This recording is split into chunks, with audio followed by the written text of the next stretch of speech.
आज गुरुग्राम से आ रही बड़ी खबर के साथ कर रहे हैं।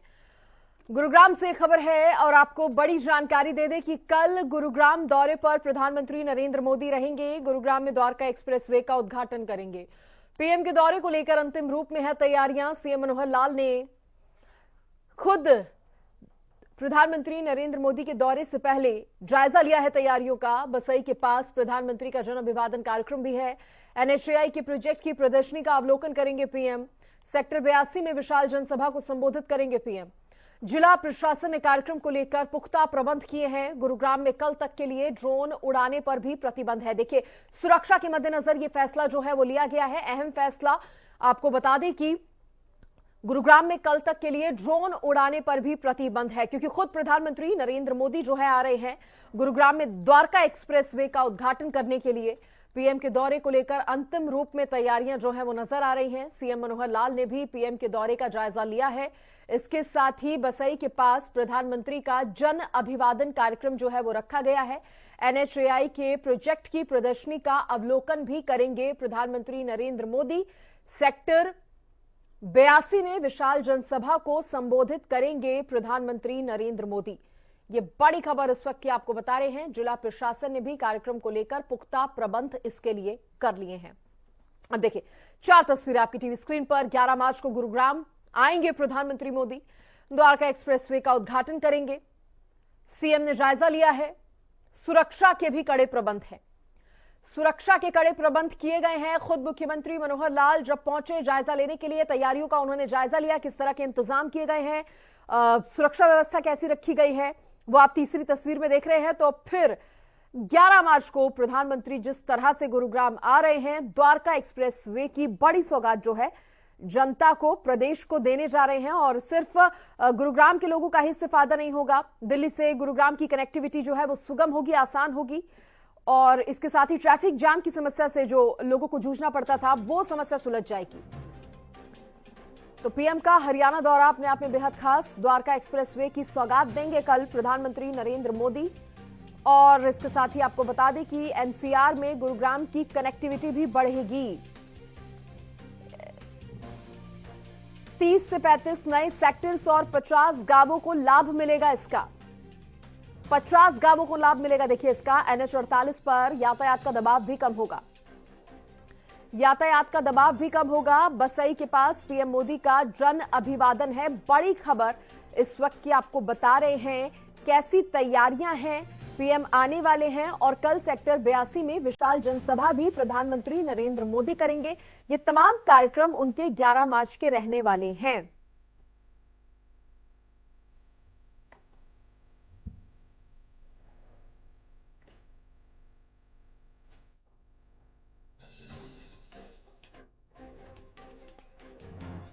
और देखिए, इस खबर पर ज्यादा बातचीत करने के लिए मेरे साथ वरिष्ठ पत्रकार राजेंद्र जादौन जी जुड़ गए हैं और मेरे साथ हरियाणा न्यूज के पॉलिटिकल एडिटर अमित तिवारी जी भी जुड़ गए हैं। आप दोनों का बहुत स्वागत है।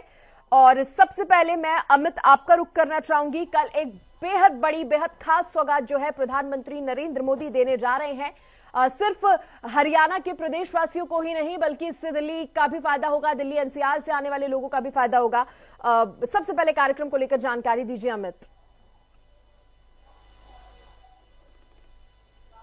देखिए सृष्टि, सबसे महत्वपूर्ण है कि प्रधानमंत्री ठीक अभी चुनाव का ऐलान होना है। अभी चुनाव आयोग अगले संभवतः 24 घंटे में या उससे थोड़ा सा ज्यादा करें तो 2 दिन की इंतजार रहेगा। चुनाव आयोग प्रेस कॉन्फ्रेंस करेगा और चुनाव कार्यक्रम का ऐलान कर देगा।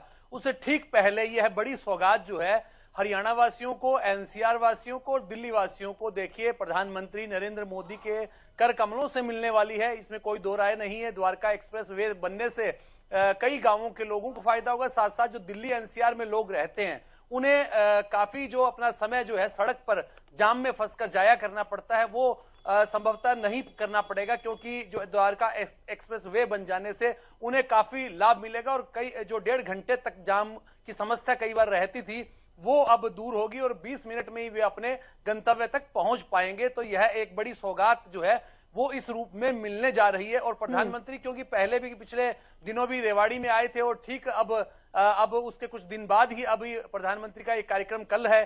तो ऐसे में देखिए हरियाणा के जो तमाम नेता हैं उनमें तो उत्साह का माहौल रहता ही है। प्रधानमंत्री शीर्ष पद पर विराजमान है और देखिए चुनावी मौसम है और ऐसे में प्रधानमंत्री का कोई भी कार्यक्रम अपने आप में महत्वपूर्ण होता है और खासतौर पर उस पार्टी के लिए जिसके लिए वे कार्यरत हैं और वे प्रधानमंत्री हैं। तो ऐसे में भाजपा का यह बड़ा कार्यक्रम है और एक जन अभिवादन रैली को भी संबोधित करेंगे, साथ साथ जो सौगातें भी देंगे। तो सौगातें भी होंगी, रैली को संबोधन भी होगा, चुनावी बातें भी होंगी। निश्चित रूप से सृष्टि कल का दिन काफी महत्वपूर्ण है हरियाणा के लिए भी। और देखिए एक और भी अहम बात है कि इसके लिए तैयारियां तो होनी ही है और 5 जिलों के लगातार कार्यकर्ताओं की बैठक हुई है। खुद मुख्यमंत्री भी कल दौरा करने पहुंचे थे और पूरा उन्होंने सभी व्यवस्थाओं को खुद देखा है। और कल के कार्यक्रम की बात करें तो पहले उनका जो वो अभिनंदन किया जाएगा राज्यपाल बंडारू दत्तात्रेय की तरफ से और खास तौर पर मुख्यमंत्री भी वहां मौजूद रहेंगे। उसके बाद एक्सप्रेसवे की सौगात मिलेगी और साथ साथ जो रैली को भी संबोधित करेंगे। इसके लिए सुरक्षा के भी पुख्ता बंदोबस्त प्रशासन ने अपने स्तर पर किए हैं। निशांत कुमार यादव है डीसी, उनकी तरफ से धारा 144 लागू कर दी गई ताकि कोई भी जो मानव रहित कोई ड्रोन या इस तरह की चीजें जो है वो अगले 2 दिन यानी आज और कल वो उड़ाई नहीं जा सकेंगी। और साथ साथ 3000 कर्मियों की तैनाती जो है इस कार्यक्रम के लिए की गई है। एसपीजी भी डेरा डाले हुए हैं और खुद जो पुलिस आयुक्त है गुरुग्राम के विकास अरोड़ा वे भी पूरे सुरक्षा बंदोबस्तों की जायजा ले रहे हैं। जी सृष्टि, ठीक है, मैं जादौन साहब से सवाल करना चाहूंगी। जादौन साहब, बड़ी सौगात दी जा रही है जनता के लिए, ये एक और बड़ा काम जो है वो सरकार ने किया है, अपनी जिम्मेदारी निभाई है कह सकते हैं। लेकिन जिस तरह से अमित तिवारी जी ने भी कहा कि चुनावी मौसम है तो कार्यक्रम का महत्व अपने आप में और भी ज्यादा बढ़ जाता है। नहीं, निश्चित तौर पर जो है लगातार हरियाणा को एम्स के बाद ये द्वारका एक्सप्रेसवे का दूसरा प्रधानमंत्री के हाथों दूसरा बड़ा उपहार मिलने जा रहा है। और चुनावी माहौल में, चुनाव की करीबियों में इनका अपना एक प्रभाव भी होगा, क्योंकि लोगों के मन में जो है एक अलग तरह की सहानुभूति पैदा हो जाती है कि प्रधानमंत्री और केंद्र सरकार की तरफ से जिस तरह से विकास किया जा रहा है, तो एक उम्मीद बनती है कि आगे भी ये पार्टी और उनकी सरकार जो है आगे और तेजी के साथ विकास करेगी और उनके क्षेत्र की जो भी जरूरतें हैं उनको पूरा करने का काम करेगी। एक विकास के जो उपहार मिलते हैं उसके साथ साथ एक विश्वास भी पैदा होता है। तो मुझे लगता है कि चुनाव के दौरान इस तरह के उपहारों का मिलने का मतलब ये है कि लोगों का झुकाव जो है प्रधानमंत्री और उनकी पार्टी की तरफ होगा निश्चित तौर पर। और इसी को ध्यान में रखते हुए चुनाव की करीबियों में इनको प्लान भी किया गया कि उसी समय उनका उद्घाटन और शिलान्यास करवाया जाए। तो ये है, अब प्रधानमंत्री जी आ रहे हैं, तमाम सुरक्षा के बंदोबस्त किए जा रहे हैं जैसा कि प्रधानमंत्री की सुरक्षा के रूल्स बने हुए हैं। एसपीजी आती है, पूरा अध्ययन करती है, वो सब चेक करती है, जिला प्रशासन को निर्देश देती है कि क्या क्या परिवर्तन किए जाने, क्या क्या कदम उठाए जाने हैं। जानकारी यहाँ तक भी है कि धारा 144 लगा दी गई है कि जिस तरह से कोई किसी तरह का कोई जमाव, अनावश्यक जमाव, लोगों का जमाव ना हो। और पूरी सुरक्षा के जो भी प्रबंध है, प्रधानमंत्री की सुरक्षा के जो मानक होते हैं उसके अनुसार कदम उठाकर व्यवस्था की जा रही है। बिल्कुल, तो आपने कहा, जिस तरह से आपने भी कहा, अमित ने भी जानकारी दी कि असर तो जरूर कहीं ना कहीं पड़ता ही है। चुनाव भी बेहद नजदीक है और पीएम मोदी संबोधित भी करेंगे जनता को। मोदी लहर बरकरार रखने की यहाँ पर फिर से एक बार पूरी कोशिश होगी। बहुत शुक्रिया अमित आपका भी और जादौन साहब आपका भी जुड़ने के लिए, तमाम जानकारी देने के लिए। तो 11 मार्च को गुरुग्राम दौरे पर रहेंगे पीएम मोदी, जिसकी जानकारी हमने आपको दी और बड़ी सौगात लेकर आ रहे हैं।